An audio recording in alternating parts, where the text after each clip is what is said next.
Bạn bọc ổn lâu dânចូលមកដល់ចំពោះទី2រៀនអាននិងស្ដាប់នៅច្បាប់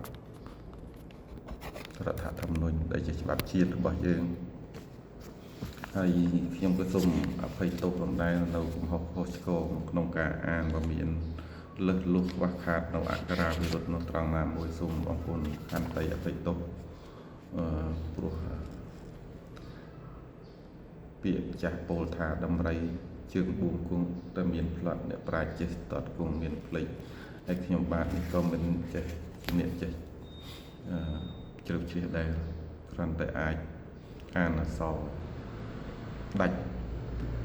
អានអក្សរកើតតែប៉ុណ្ណោះអ្វីដែលជាការខុសឆ្គងគឺជាអចេតនាទេដូច្នេះបងប្អូនសូមអភ័យទោសចំពោះទី2អំពីព្រះ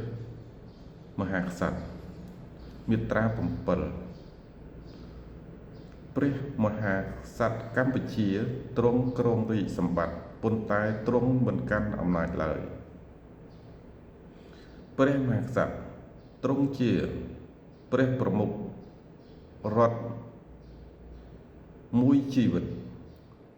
ព្រះអង្គសំទោសអង្គព្រះមហាក្សត្រ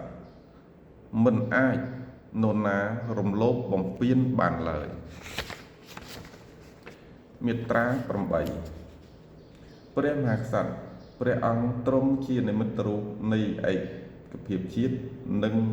និរន្តរភាពជាតិព្រះមហាក្សត្រទ្រង់ជាអ្នកធានាឯករាជ្យជាតិអធិបតេយ្យនិងបូរណភាពទឹកដីនៃព្រះរាជាណាចក្រកម្ពុជាទ្រង់ជាអ្នកធានាការគោរពសិទ្ធិនិងសេរីភាពរបស់ប្រជាពលរដ្ឋនិងការគោរពសន្ធិសញ្ញាអន្តរជាតិមាត្រា9ព្រះមហាក្សត្រទ្រង់មានតួនាទី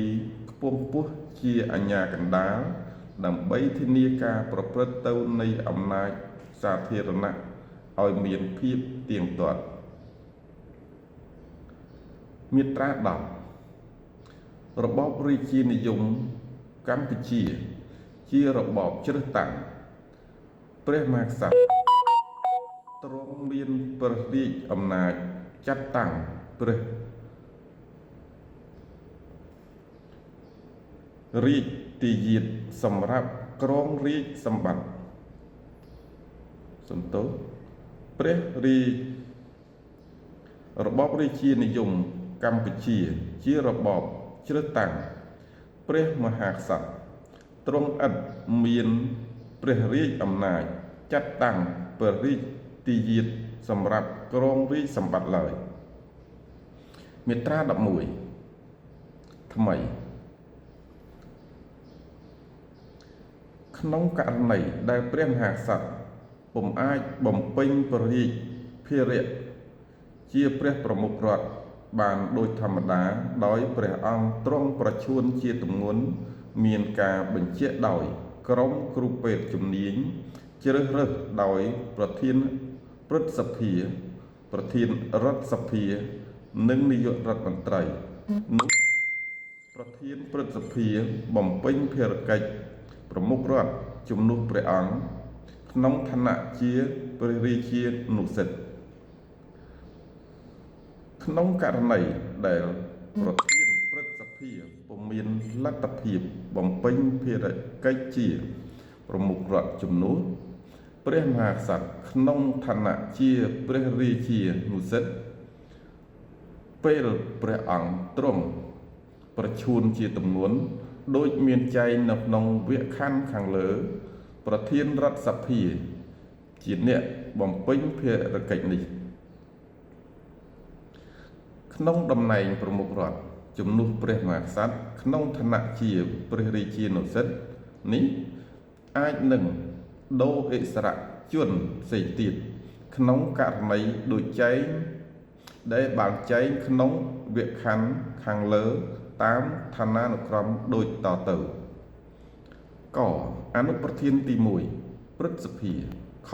អនុប្រធានទី2រដ្ឋសភាកអនុប្រធានទី2ព្រឹទ្ធសភាខអនុប្រធានទី2រដ្ឋសភាមាត្រា12ថ្មីនៅពេលព្រះមហាក្សត្រទ្រង់ចូលទីបង្គត់ព្រះប្រធានព្រឹទ្ធសភាទទួលភារកិច្ចជាប្រមុខរដ្ឋស្ដីទីក្នុងឋានៈជាព្រះរាជានុសិទ្ធិនៃព្រះរាជាណាចក្រកម្ពុជាក្នុងករណីដែលប្រធានព្រឹទ្ធសភាពុំមានលទ្ធភាពបំពេញភារកិច្ចជាប្រមុខរដ្ឋស្ដីទីជំនួសព្រះមហាក្សត្រក្នុងពេលព្រះអង្គចូលទីបង្គត់ការទទួលភារកិច្ចជាប្រមុខរដ្ឋស្ដីទីក្នុងឋានៈជាព្រះរាជានុសិទ្ធិត្រូវអនុវត្តតាមវគ្គខណ្ឌទី2និងទី3នៃមាត្រា11ថ្មីមាត្រា13ថ្មីក្នុងរយៈវេលា7ថ្ងៃយ៉ាងយូរព្រះមហាក្សត្រថ្មីនៃព្រះរាជាណាចក្រកម្ពុជាត្រូវបានជ្រើសរើសដោយក្រុមប្រឹក្សារាជសម្បត្តិសមាជិកភាពនៃក្រុមប្រឹក្សារាជសម្បត្តិមានប្រធានព្រឹទ្ធសភា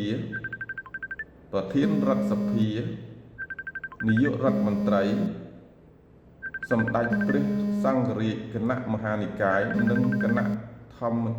យុត្តតិកនិកាយអនុប្រធានទី1នៃអនុប្រធានទី2ព្រឹទ្ធសភា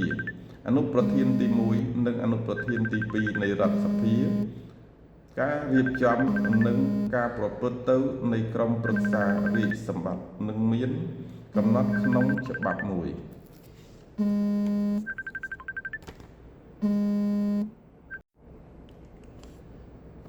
មាត្រា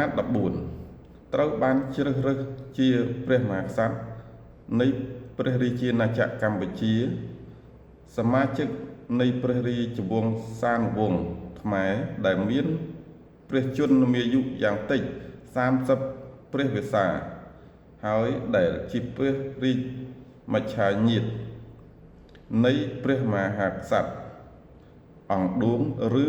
ព្រះមហាក្សត្រនរោត្តមឬក៏ព្រះមហាក្សត្រស៊ីសុវត្ថិ